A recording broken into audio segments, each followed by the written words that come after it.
Hello everyone, what you're about to hear is the first half of a two-part episode focusing on the collieries of the Northeast and the railways that served them. We're going to be talking about the landscape, the technology and the people who worked in this industry. The second part of the episode will focus on a few of the private railways themselves, going into more detail about their individual setups and operation. We hope you enjoy it.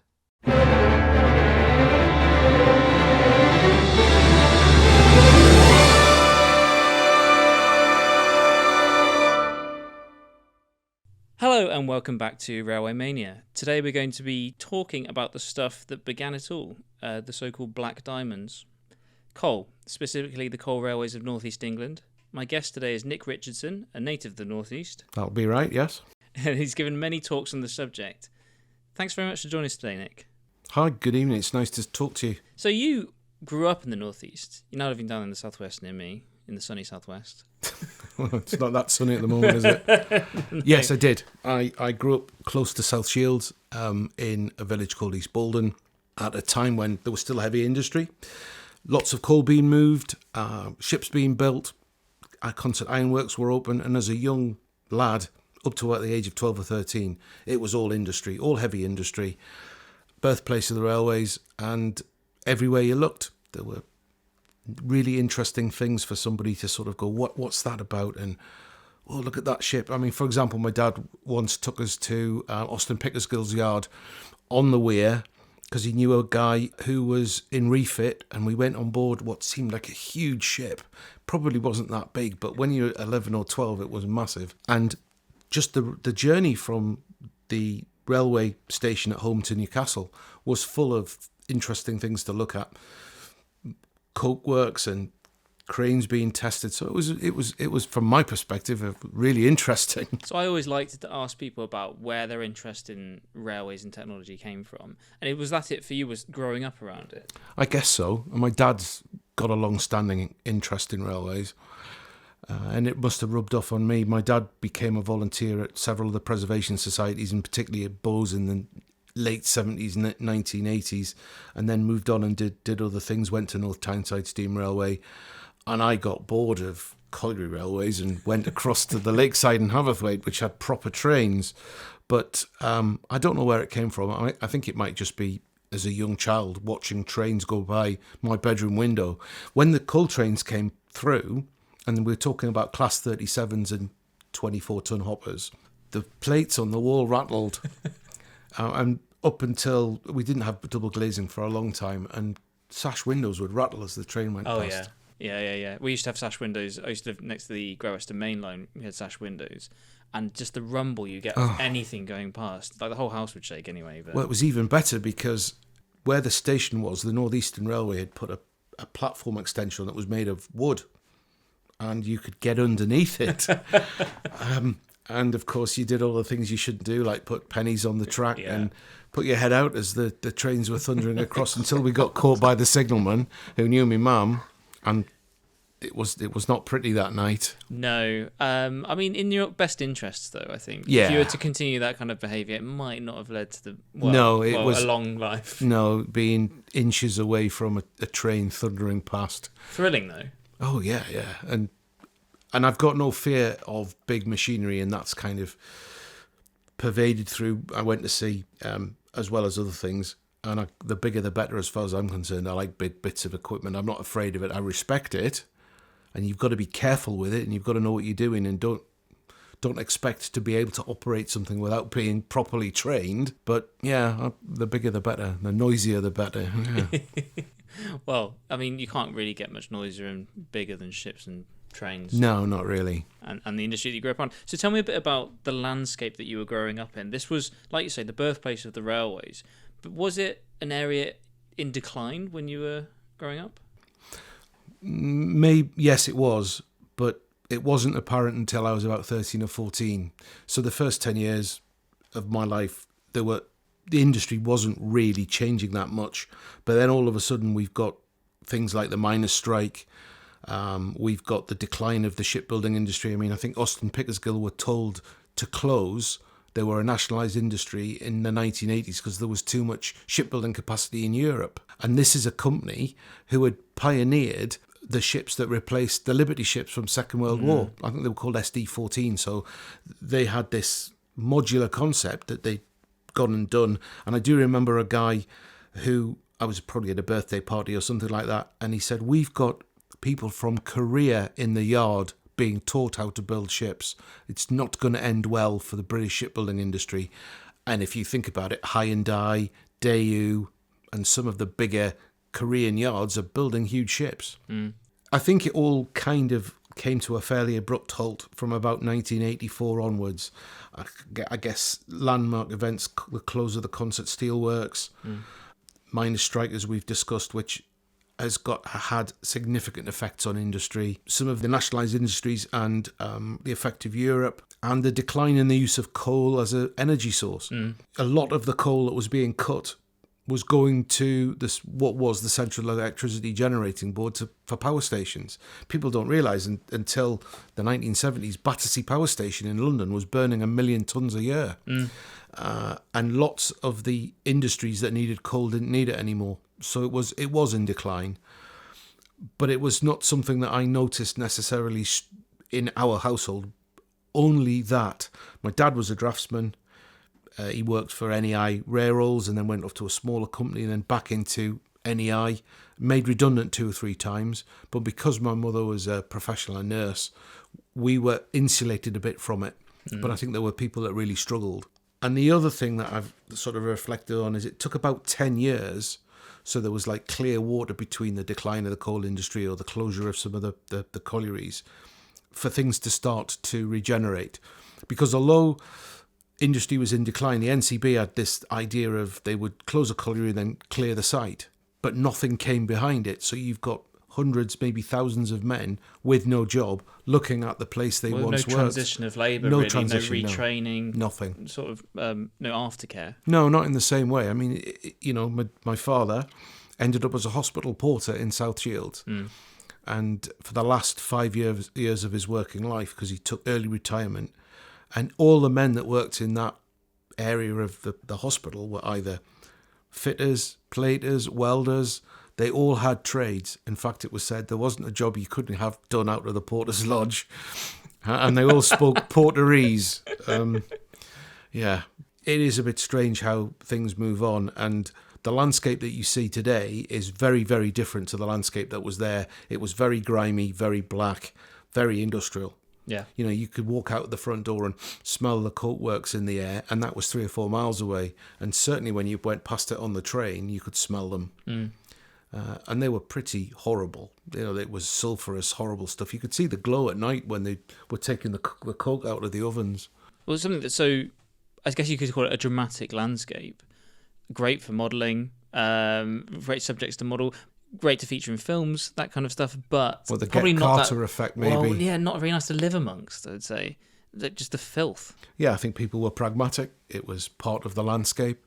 And I don't think it was as filthy as you quite think. Certainly inside people's homes weren't. And, you know, miners were always well turned out because they were relatively well paid. That's the thing about the pragmatism, is it's your living. Yeah. I remember an ex-miner being interviewed on the TV, and he was saying, but this is how you could be working class and afford a house. Yeah. You go underground. Yeah.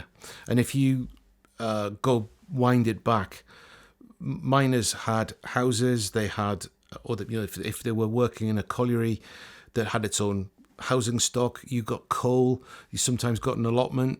Imagine not having to pay a heating bill. Yeah, have you ever been to the Open Air Museum at Beamish? I really want to. It's on my to-do list. Brilliant.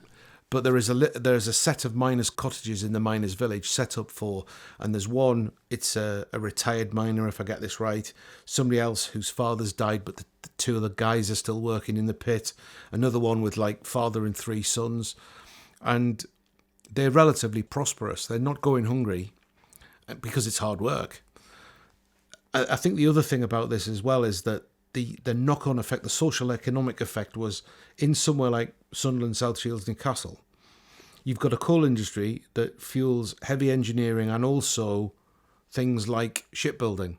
So there's lots and lots of parallel technological development going on. So by the time I get to it, we're at the tail end of what had been lots and lots of technological innovation and coal powered the Industrial Revolution, didn't it? And I find it really strange that today we're here with an energy crisis and it's costing an awful lot of money to generate electricity, yet even in the 1980s, British Coal were telling people, or the NCB, whatever the transition was, there are 400 years of coal under the northeast. So maybe in our lifetime we'll see them cutting coal again to be burnt as long as it can be done cleanly. Exactly. And that's the issue, isn't It's an interesting thing. There was an ad for NCB that I saw recently, and their slogan was, because people will always need coal. And it's like, well, that turned out not to be true for the NCB. Yeah.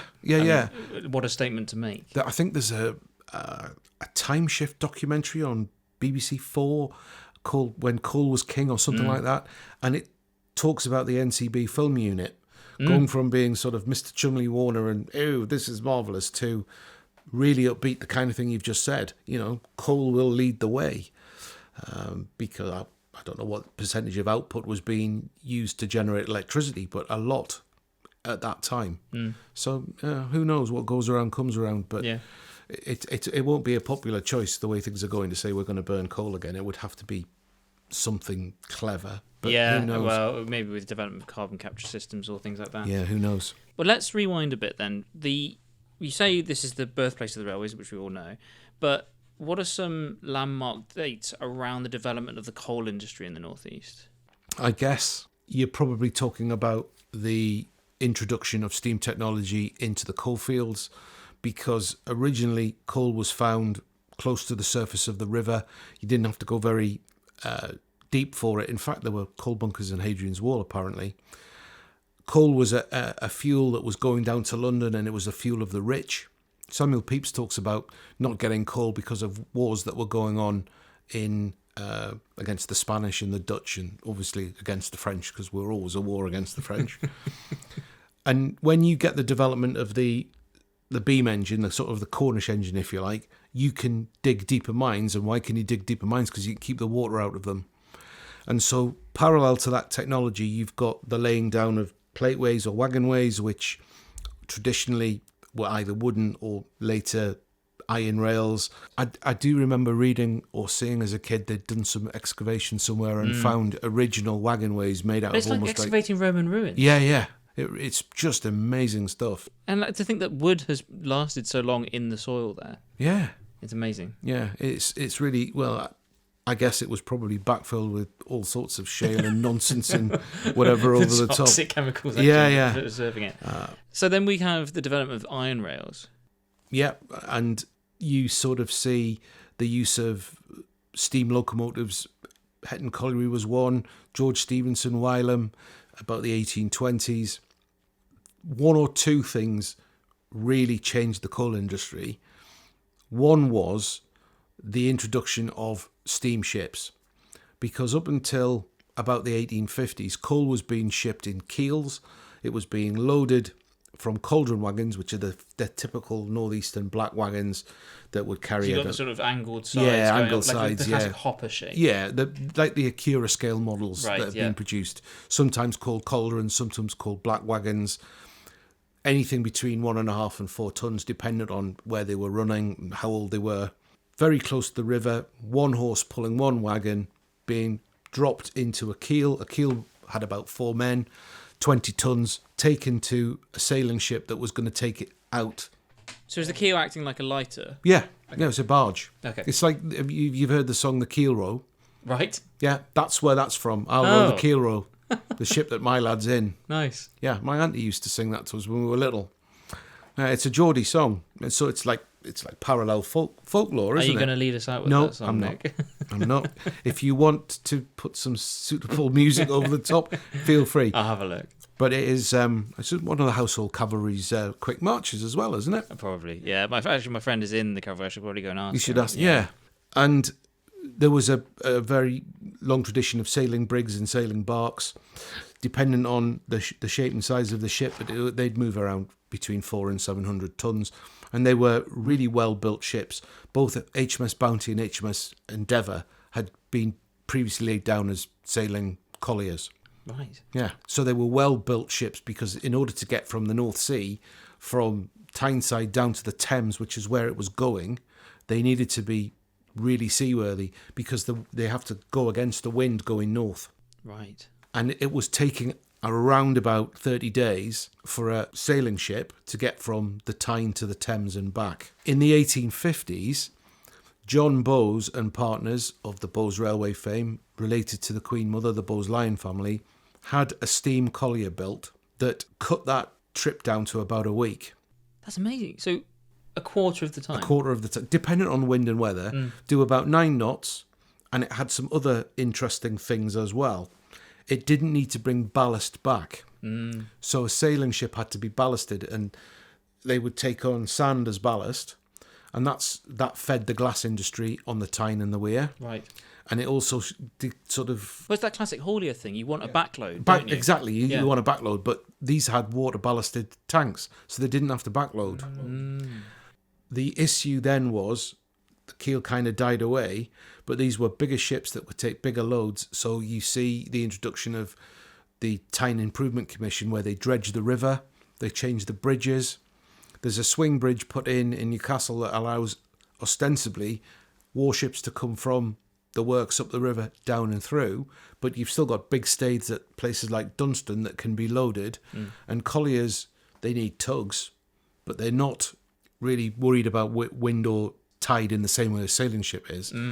And you sort of see in the 1860s the development of the town, and the demand for coal went through the roof because it was being used to raise steam for the new steam technology, and certain kinds of industries demanded certain kinds of coal. So coal ends up supporting its own customers in that way. Yeah. And you have this almost black hole void of London just sucking in every resource from around it. So you have the North Sea colliers plying the trade up and down, and just back and forth and back and forth. And coming from South Wales as well. Some of the coal was going across to the continent, and you see loads of coal going up to into the Low Countries, and the bringing back timber into the Tyne for pit props. Pine from, and the Baltic Quay is called the Baltic Quay because that's where the ships in the Baltic came into. It's interesting what you say about staiths, because for the uninitiated, it might be worth just talking about what that piece of technology is. So a staith is effectively a large wooden structure that's built out into the river that allows you to unload by gravity. So it looks like a trestle bridge. Yeah, like an American trestle bridge, really. The topography of the Tyne and the Wear in many places, the banks are quite steep, and many of the staiths were quite far upriver. And with bigger ships, they had to move a bit closer to the river mouth. So in Sunderland, in particular, they were really close to the entrance to the Wear. You can see from where the Wearmouth, Lambton, Hetton staiths were, entrance to the North Sea. So a very short transit. But they were generally built out of timber. And again, it was imported. And I read somewhere that, they're talking about 13-inch square timber bolts being brought in to build the structures.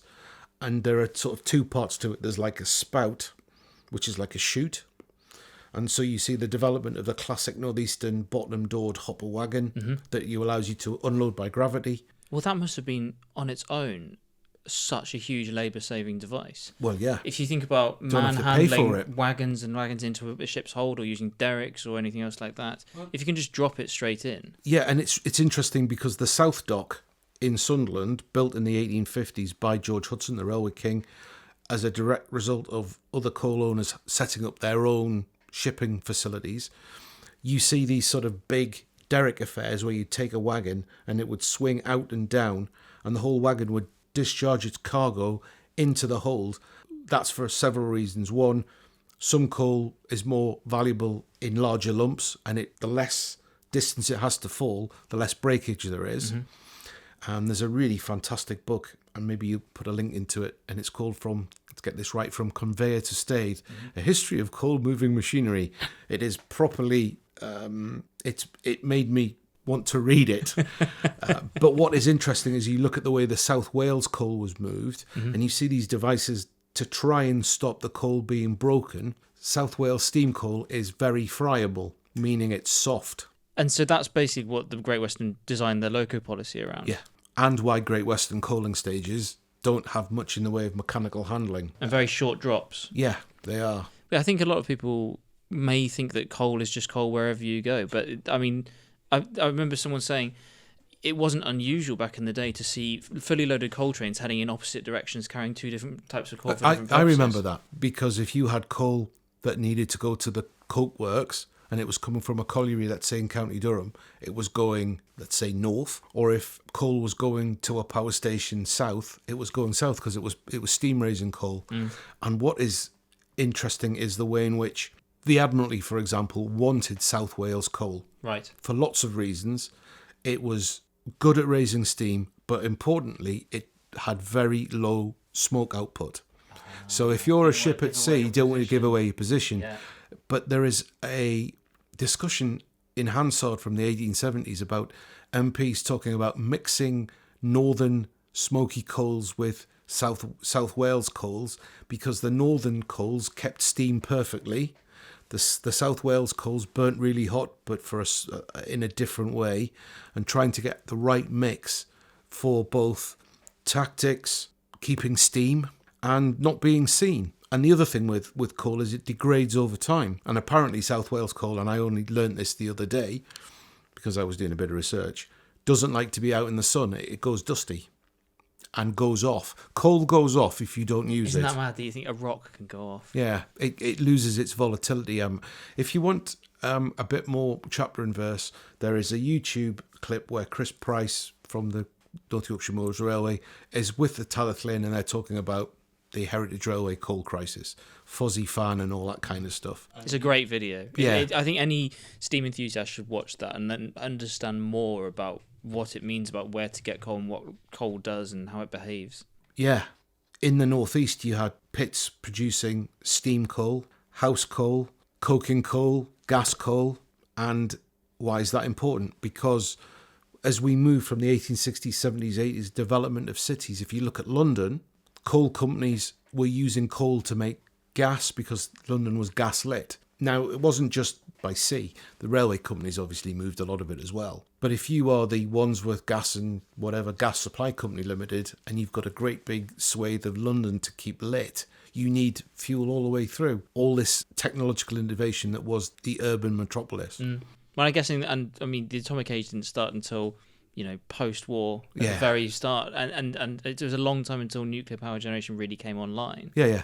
So alternative power to coal, it was the main source of It power, was. and before gas came online, really, which was the main successor to coal and power generation in the UK. And as you go further on, and you see Marsden Rail and those kind of companies have got lots of videos, and I've seen pictures of power station coal being loaded, and it's really small because it's going to be crushed and then put through like a fluid furnace. There's a great there's a small series of videos about Rugeley Power Station when that was still in operation, and they go into the coal that they need for that and how much they need and how much they go through, and it is tiny. It's like dust. Almost, that they're putting into it. But if you've got an open fire or a log burner or whatever, or even on a steam locomotive, if you've got dust and you throw it at the fire, it just ignites, doesn't it? It goes woof. So you can see why this people were very concerned about not having too much dust and keeping it wet back and whatever. But yeah, and loading it is less. You're less bothered if you've got small coal. It's going to be fine anyway, going down long spouts and drops. But if you look at the big stays that were built by the Northeastern Railway, in order to sort of compensate for tide, the spouts were at two or three different levels, so that the coal only fell a certain amount. There's something that cuts through all of this, and it is efficiency, the need to get coal moving all the time. So you can't wait for the right tide, you can't wait for the right conditions. And I mean, like you say, this switch to screw propellers instead of sail power, it just needs to get there as fast as possible. Yeah, the coal moved whatever the weather, and if it's cold, people want to keep warm.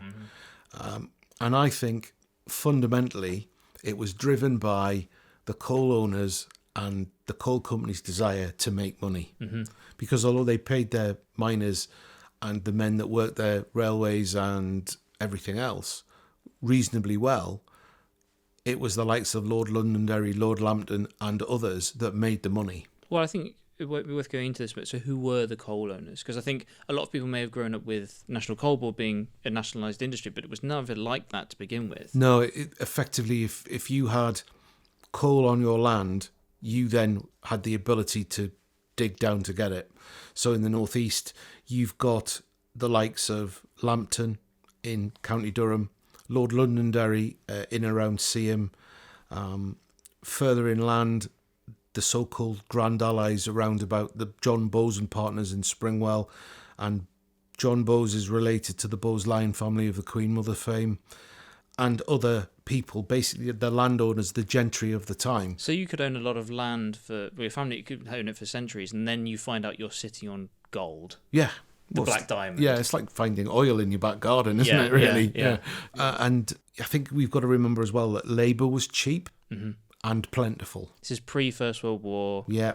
Pre the General Strike. Yeah. Everything else like that. Yeah. And in terms of peak production, the most coal was cut in 1913 in the northeast. My figures tell me 56 million tonnes in the northeast in 1913. It's so hard to picture numbers like that. Well, the total coal output of the UK around about that time was about 287 million tonnes. Whoa. And that's everywhere in the UK. Yeah. So what does he say? 58 million coming out of the northeast. Yeah. About 15 million tonnes out of Northumberland. And that's the peak just before the First World kicks War. off. Yeah. And about 42 million tonnes out of County Durham. It was called the Great North Coalfield of all types. And if you look at the amount of coal that the railway companies moved then, the North Eastern Railway tops the chart, around 44 million tonnes. The Great Western... I'd like to point out this is pre-grouping before the GWR absorbed the Taff Vale and... well, even before that was the case, the Great Western route moved about 22 and the Taff Vale about 16. Wow. So the North Eastern was... But actually, the North Eastern Railway was one of the only railways that consistently made money, and they made money because they moved Or didn't freight. they end up being the senior partner in London North Eastern Railway? Yeah, which after the didn't make grouping? money, did it? No. Famously, yeah. No. And interestingly, the Caledonian, 13 million tonnes. Why? Because we've got a coal-fired naval fleet in the north. So that's Scapa Flow, that area. Yeah. And during the First World War, when they couldn't move coal by sea, you hear these Jellicoe specials that were run moving coal from the south to the north. And again... So these are almost express trains of coal heading up there. But I've got one picture somewhere that I've used in another presentation that I've done about railways and war. And it's a piano-fronted London North Western locomotive, about one of the only images I could find of coal being moved for the Admiralty. The Admiralty wanted, as we said, Welsh coal, but they would settle for other stuff because most of His Majesty's ships would have been coal-fired reciprocating engines. Turrets, turbines and oil burners were state-of-the-art technology. Well, any pre-Dreadnought, I think, wouldn't have been fired on oil. It would have been coal-fired. No, it probably would have been. It's even saying here that 1913, a little under 1 million tonnes of coal were burnt by the North Eastern Railway alone. And if you think about that, a lot of that is just moving the coal. The act of actually transporting the coal itself that's 1 million tonnes. Yeah. By one railway company. And 20% of all the coal in the UK in 1913 came from the northeast, and by 1948 it was about 25%. Good grief. So we're talking about landmark dates then.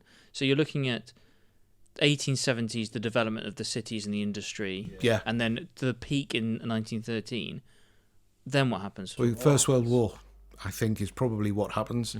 And we go into the Great Depression and industry's depressed, and people start to look to other ways of keeping warm. And well, this ties into your point about labour as well. Yeah, and labour's the cheap. fact that labour then became a valuable commodity. Yeah. People started to recognise their own worth. Yes. And talking about the coal owners as well, the backlash against the coal owners that you saw in the interwar period, and especially post-war, post-Second World War and the formation of the NCB, when they saw it as profiteering almost. I haven't done a huge amount of work on this particular subject, but I think there was a loss of European markets for British coal. And when the British are not able to move coal safely abroad, other people start mining coal and exporting it as well. Or they switch energy sources. Or they switch energy sources. I think a similar thing happened with Welsh Slate. There was a huge strike, and everyone just looked elsewhere, and it never Sounds recovered. about right, yeah.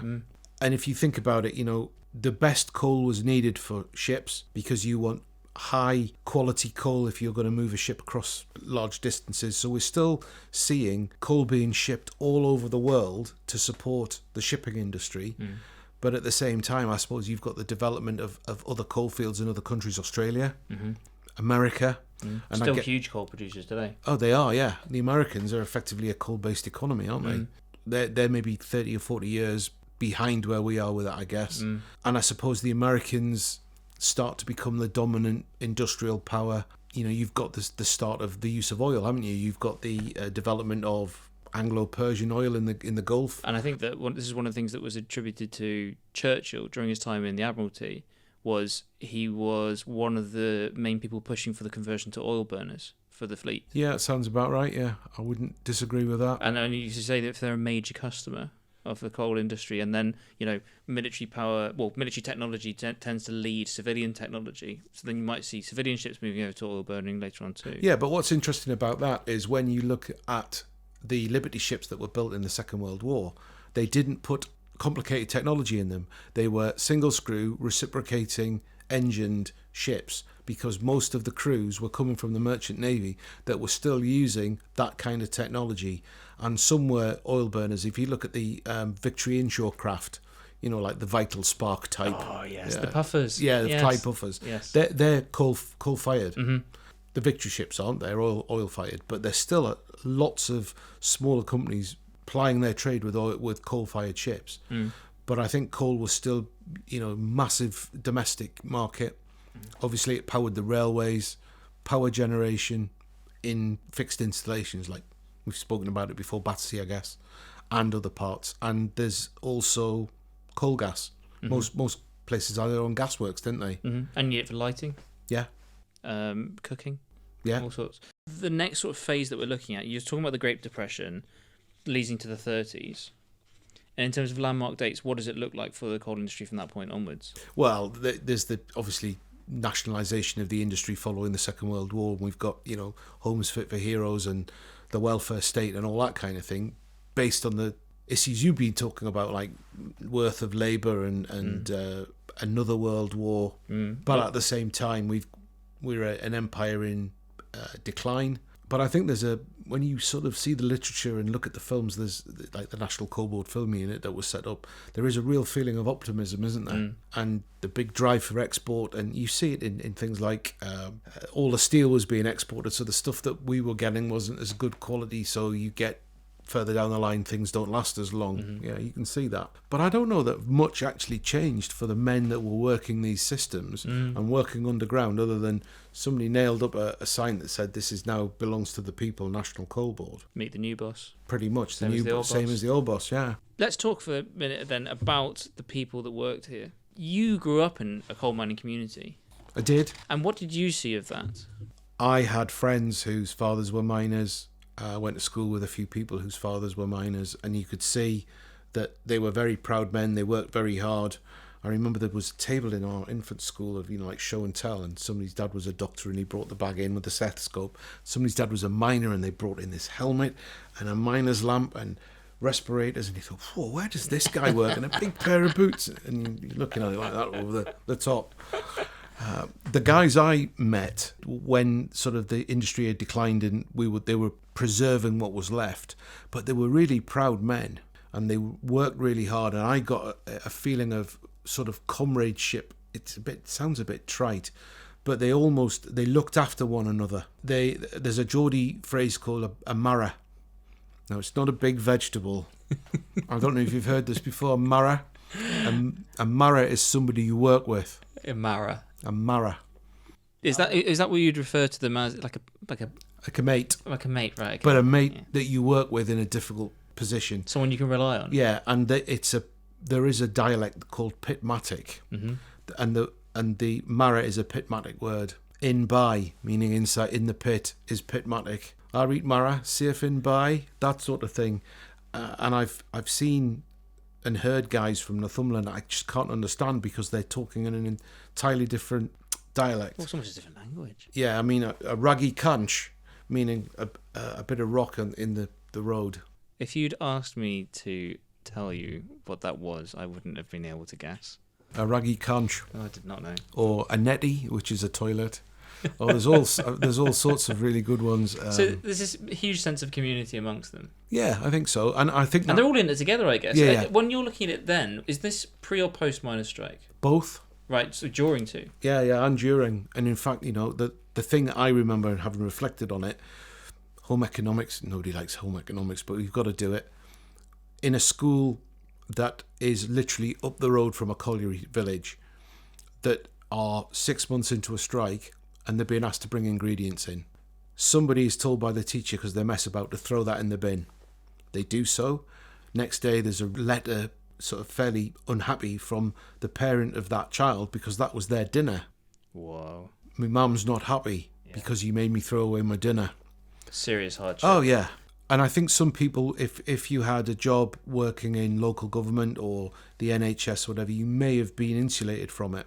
But, it did divide communities. And when you've got, where the pit is the main employer in that part of the world, and it goes all that they're all on strike, it's pretty difficult. Have you ever seen the movie Pride? Yeah. That's kind of it, I suppose. That feels quite like it. Yeah. My dad was a draftsman, and he served his time in heavy engineering, and there was this feeling of looking after the lads, and you had to make sure you looked out for one another, because it was dangerous work. Your Mara, yeah. Mara's a pit word, but yeah, your mate maybe. Okay. Yeah. I don't want to get that wrong. Yeah. Well, there's some fantastic words. When my wife first went up north, she thought she'd gone to the moon. She's from Plymouth. I struggled enough with Bristolian, I don't know. What was the general feeling in the air about the coal industry at that time? Did they feel like it was the end? I think you asked me to think about these questions before we sort of met, and I think now, thinking about it, it was sadness more than anything else. It was the loss. Loss. If you think that South Shields, as I remember it, the Crown Winder was a landmark in the town, big tall concrete building. Everybody knew what it was. It was Westall Colliery. That goes, and so all your heritage goes with it. You pull everything down, it disappears, and you've still got the men who spent all their lives there. And of course, if you're in your 50s and you lose your livelihood, and you've still got a wife and children and a mortgage and everything else, it is difficult. And I think it took the whole region really a long time to reset after the decline of heavy industry. And part of me thinks in 50 years' time, when all the papers and whatever are available, there'll be a different take again. Margaret Thatcher was not a popular person in the northeast. No. And I imagine not in South Wales either. No. Now, the issue, of course, is she was trying to do what she thought was the right thing for the country at the time. And we've seen papers where, she says on the TV, this is not a political strike, yet we know the cabinet were talking about it. And I wonder if we'll see a bit more of that as things unravel and cabinet papers become... Well, we may see revisionist history on the topic. Yeah, absolutely. That's exactly the way to look at it. And I think everybody looks at the past with rose-tinted glasses. Certainly tempting. Yeah. I mean, I think for a lot of people it's because they were younger and they're a bit more carefree then. Well, I mean, I was happy then because I was ignorant. Because I didn't care. Yeah. I went under train platforms and stuck my head out and that kind of thing. Yeah, and, growing up close to South Shields, I knew that the collieries were there. But well, this is what I wanted to ask you. Were you ever tempted to go down the mines? Was I ever tempted? I think when I was younger, I probably wanted to be a mining engineer until maybe about 14 or 15, a guy who had been a pit fitter all his life said, there's no future. Don't even think about it. You might want to be a fitter and turner, but you'll serve your time and they'll pay you off when you're 21 and you've got a trade and no job. What are you going to do? He said, go to university or do what you want to do. Chase girls or whatever he thought was appropriate at the time. But no, there's no future in it. Were there a lot of people in your position? Because obviously you went to sea and left for years after that. So were there many people who followed your footsteps? Lots of people left the northeast. There are 5 of guys in a cohort that we still talk to one another. And out of those 5 lads, one went offshore and spends his time between sort of Weardale, Brazil, and Portugal, because he's got a Brazilian family, because he worked in the oil industry and he's been all over the world. Right. Another guy joined the Royal Air Force. We don't like to talk about that. No, of course No, not. don't like to talk about that. But he now lives in the north of Scotland and looks after helicopters. Another guy went into the music business and lives in London. Only one still is in the village that we grew up in. Wow. My brother went back to the northeast, but he's a doctor. But he trained in Glasgow and came back. And it's interesting seeing how many of his friends are in different places. One guy is in Cologne. I think another one is in Canada. I mean, one of my contemporaries is something huge in Black & Decker in the States.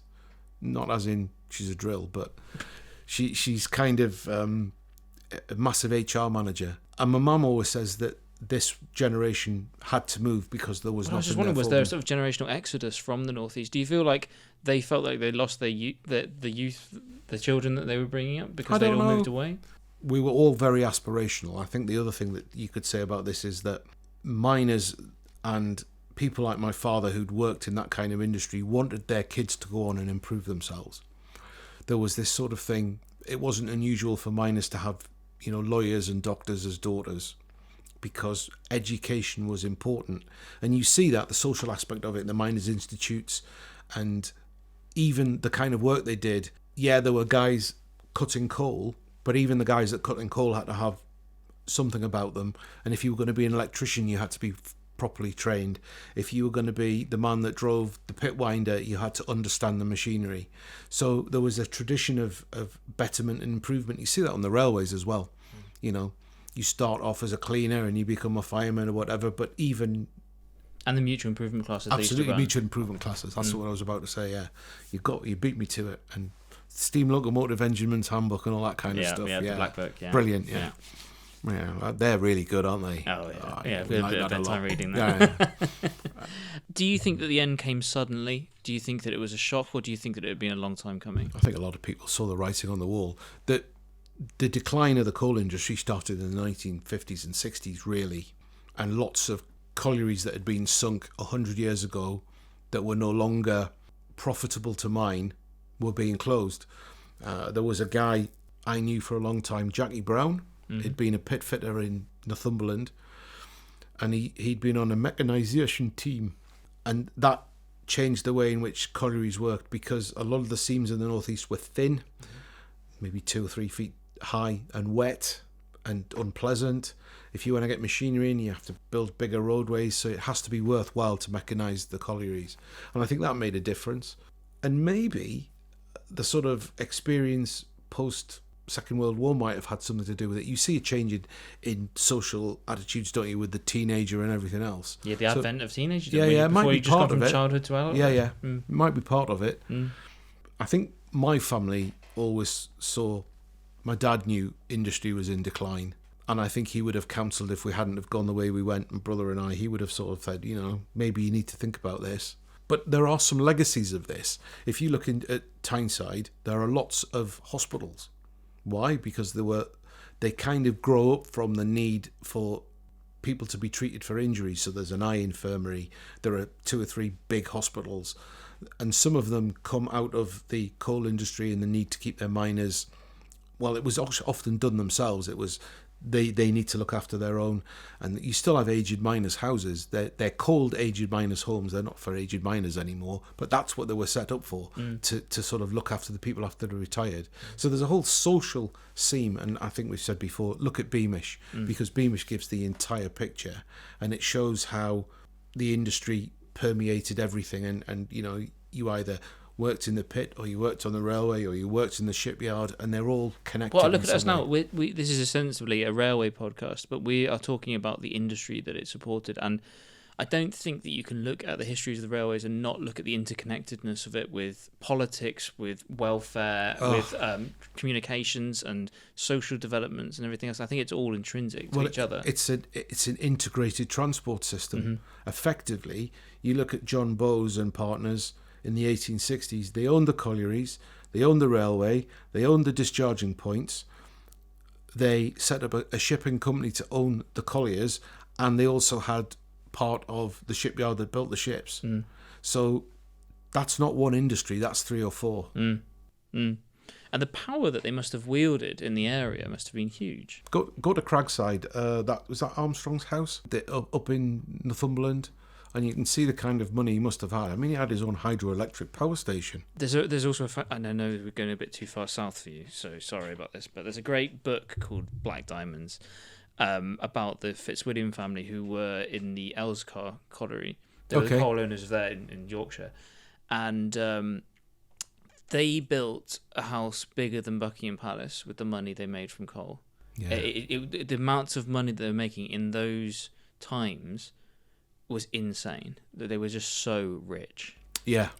You look at that in social trends and you can understand why maybe there was backlash against them, saying, why are you keeping all the money when it could be spread around? But, I think they saw themselves as patriarchs. I think they saw themselves as, the good coal owners, I think, saw themselves as guardians of their community. Yeah, and I guess I think the First World War is probably the catalyst event, isn't it?